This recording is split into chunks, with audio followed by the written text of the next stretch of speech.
Après le retour, le bannissement et Helena, Léviathan est le quatrième long métrage du Russe Andrei Zvягintsev, né en 1964. Pour ce film, il a obtenu en 2014 le prix du meilleur scénario à Cannes et le prix du meilleur film étranger l'année suivante au Golden Globe. L'idée de départ du scénario lui est venue d'un fait divers, l'histoire tragique vécue en 2004 par un soudeur du Colorado aux États-Unis. Il possédait une maison au milieu d'un terrain appartenant à une grosse industrie. Refusant de vendre sa parcelle, l'usine a encerclé sa maison d'une immense palissade. Ce film, qui peut s'apparenter à un western russe moderne, transpose ce fait divers dans un village à l'extrémité nord-ouest de la Russie, au bout du monde, du côté de Mourmansk, au bord de la mer de Barents. C'est un des plus beaux paysages de Russie, mais d'une splendeur désolée, avec ruines et cimetières de navires gisant un peu partout. Zvягintsev a su doter son film, Léviathan, d'un scénario excellent, en puisant sa matière narrative dans le livre de Job de l'Ancien Testament, ainsi que dans le livre éponyme du philosophe Thomas Hobbes. Il a étoffé son scénario en s'inspirant du récit Le Grand Inquisiteur tiré du livre Les Frères Karamazov de Dostoïevski. Tout ceci confère au film une dimension mythique et une noirceur sociale. Le titre choisi, Léviathan, désigne tout autant le monstre marin, représenté ici par une baleine, qui fait partie de la création dans le livre de Job, que la bête sociale et politique, métaphore de l'État chez Thomas Hobbes.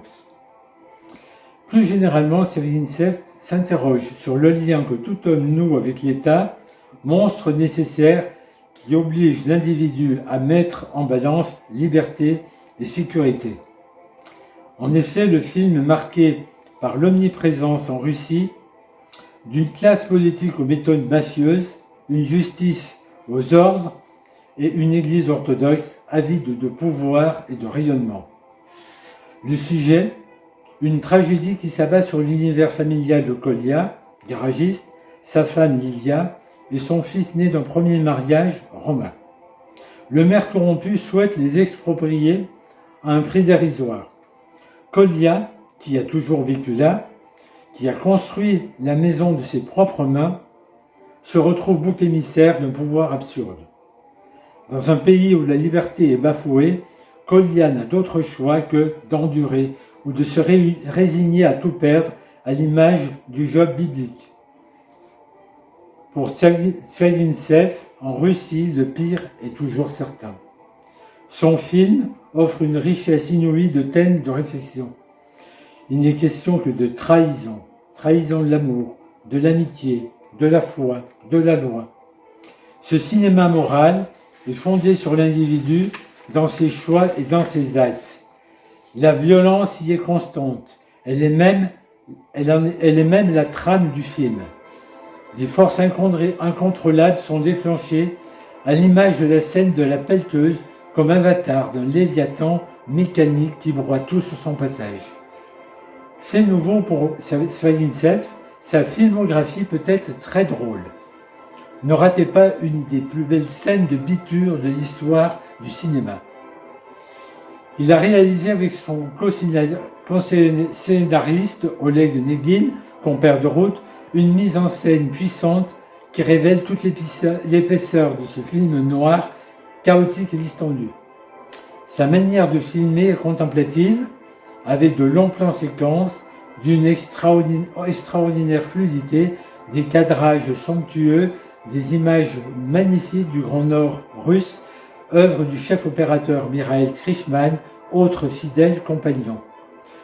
Le prologue et l'épilogue, construits en miroir, ont pour fond sonore l'inquiétante étrangeté de la musique de Philip Glass. Cette présentation aussi. Ce film, dirigé par une main de maître, est avant tout un film viril. Pourtant, Zvягintsev, en réalisant plusieurs ellipses, recentre au cœur du film et de nos interrogations le personnage principal féminin, Lilia. C'est une femme qui aime. Elle passe son temps à attendre, à espérer le miracle. Comme toutes les femmes des environs, Lilia est une ouvrière. Son travail consiste à vider à la chaîne des poissons décapités. Lilia est la femme de Kolya. Elle est jouée par Elena Liadova.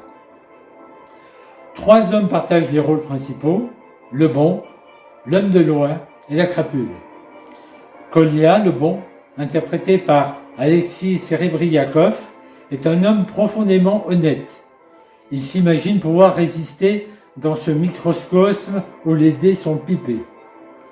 L'homme de loi, c'est l'avocat Dimitri, joué par Vladimir Volychenkov.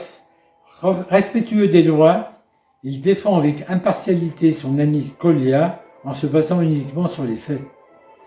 Enfin, la crapule, c'est le maire du village, Vadim Cheleviat, joué à merveille par Roman Malianov.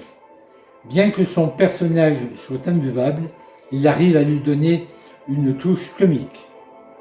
À sa sortie en France, l'œuvre a reçu un bon accueil critique. L'accueil en Russie a été plus nuancé, voire polémique. Vous vous en seriez douté. En raison d'une loi nouvellement promulguée, interdisant le langage ordurier dans les œuvres d'art et les médias, sa sortie en Russie a été différée. Les dialogues ont été expurgés des jurons, les lèvres des personnages bougent sans qu'aucun son n'en sorte. Andreï Zvagintsev, que l'on désigne comme l'héritier spirituel d'Andreï Tarkovsky, aime la Russie. Il ne se voit pas s'exiler dans un autre pays. Son combat, faire des films russes à résonance universelle. Bon film.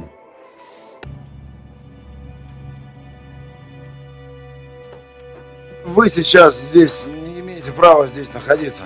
Решение суда еще в силу не вступило. У тебя никогда никаких прав не было! Нет и не будет! Ну понятно же, что сука для себя местечко освобождает. Всякая власть от Бога. Пока Богу угодно, беспокоиться тебе. А вот угодно ему.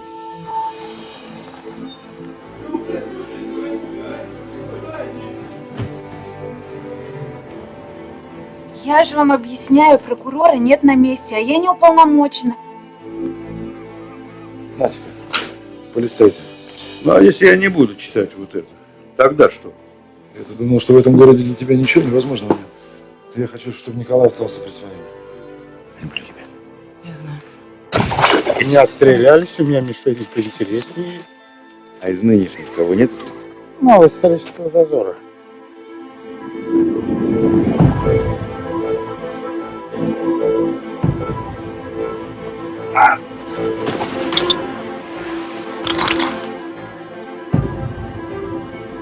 Кто будет доказывать?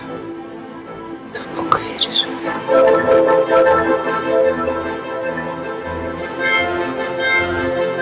Где твой бог милосердный? На земле нет подобного.